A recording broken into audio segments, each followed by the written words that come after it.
Stop guessing on why your NTSC plugin isn't showing up. This is exactly how you fix the OpenFX installation error, without failing once.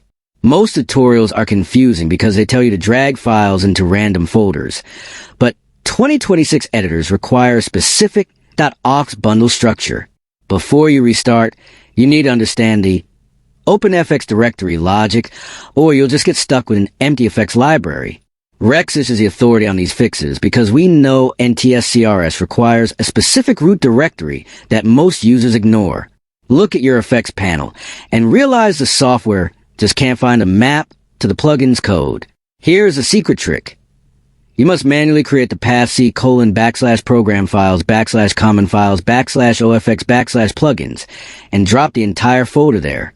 This pro tip forces the host application to scan for the manifest file that bridges the plugin to your timeline.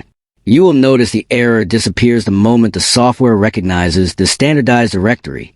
To prove you are a pro, ensure your GPU drivers are updated to support the Vulkan requirements of the CRT engine. That hardware check prevents the plugin failed to load crash. Would you like me to find the specific 2026 DLL files you need to fix the missing entry point error if the plugin still won't open?